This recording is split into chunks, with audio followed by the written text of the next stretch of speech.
Kia ora, welcome back to Hunter's Help. On this episode, we are going to be looking at our university applications. So we're going to look at all the different details you need to know for making those applications for study. So firstly, the big question, which university do I apply for? Now, obviously in New Zealand, we're less competitive than other countries like the States. So there's no particular winner in terms of which university is the best. It's just going to be which university is right for you and what you want to study and achieve. What I really recommend in terms of applications is to create more than one. There's so many different things that can happen between when you make your application and when you start to study. Just for example, you get your best friend decides to go somewhere different, or you get a scholarship you weren't expecting to get, or maybe you expected to get a scholarship and you didn't get it. Maybe you get a boyfriend or a girlfriend, or you lose one. There's just so many different things that can happen. So it's really important to give yourself those options, especially for those of you going into halls, because if hall applications aren't in, which I'll talk about in another episode, then you won't be able to go to the halls of residence because the applications are final. So you want to have applied for more than one. Give yourself those options. For example, I applied for Waikato University, Auckland University, and Victoria University. I always knew I was going to Waikato, but I did enjoy having that opportunity to have those options. So just keep an open mind, submit 1 to 2, maybe 3 applications around the country. For those of you who have no clue, you can submit one to everywhere. That is totally fine. And when do I apply? So you want to apply as soon as you know that you're going to study. You can withdraw at any point before the start date, so you've got lots of time to make that decision. But the application is really important because it does take a little bit of time to process. And as I said, you'll want to be applying for scholarships and halls, and in order to do that, you need that application in. Alright, so how do you apply? So you will need to create an account on each of the university's websites. They should have that really well signposted on their websites.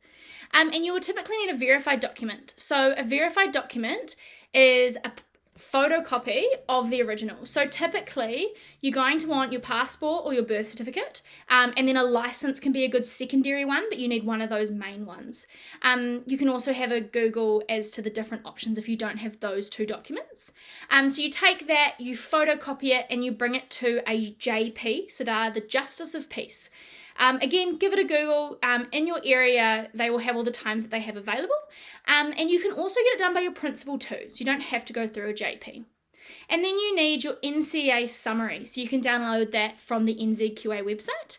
And then you select your bachelor's, majors and minors. So I'm about to go over what that means, all those funny terms. For those of you though who are just not quite sure yet which one you want to study, don't stress. You can just select something, give it your best guess. You can also submit more than one. So if you're really torn between 2 and you're still deciding, you can submit 2 applications just so that you get that application process moving, and then you can withdraw one before the start date, and you can also add one until the start date as well. So if you've enrolled in the Bachelor of Science and you decide that it's not for you, before the start date, you can then apply for the Bachelor of Arts or the Bachelor of Social Work or Bachelors of Teaching. It's not an issue. All right, so how do you pick your bachelor's? So your bachelor's is the undergraduate degree. It's typically 3 to 4 years of full-time study. So you can study a degree part-time, and that's completely up to you. And it's your overarching topic of study. So I've just listed some of the general bachelors you'll hear when people talk about their degree. So, you've got a Bachelor of Arts or a Bachelor of Communications, Bachelor of Engineering, Laws, Nursing, Bachelor of Social Sciences. So that is the overarching area that you're going to be focusing on. The major is the area that you develop your expertise in. So your major must be within that subject area. So for example, if your major is geography, you can do a Bachelor of Science, but not a Bachelor of Business. So geography is a science, but it's not a management subject. So that's what you're looking at. A lot of people choose their major. For example, I chose psychology. I knew that's what I wanted to get my expertise in. And then I worked backwards from there and I looked at what I could study it under. So some majors, such as psychology, can be studied under like a Bachelor of Science, Bachelor of Arts, Bachelor of Social Sciences. What is most important is what you're getting your expertise in. So it didn't really matter if I was getting it in science, arts, or social sciences. It was just important that I was studying psych. And then a minor, your minor is the subject that you want to focus on. It does not have to be within your subject area, and you do not have to have a minor. So for example, if you're doing the Bachelor of Business with a major in accounting, but you've got a real fascination for geography, you can then minor in geography. So minors are really cool, and they give you that chance to get a little bit of experience in a subject, maybe something that's quite different from your degree, without fully focusing on it. Dependent on degrees, and again, so we've got specific ones. We've got law, we've got teaching, we've got medicine, engineering, things like that are really prescribed. But a lot of the other bachelors will allow you to do 2 majors, or you can do a minor and a major, or just a major, or a major and 2 minors. It can get a bit confusing, and I really wouldn't worry about it too much to start with. You can change your majors and minors as you go through your degree. I changed mine maybe 3 times, but ended up doing a major in psychology, and then I minored in anthropology.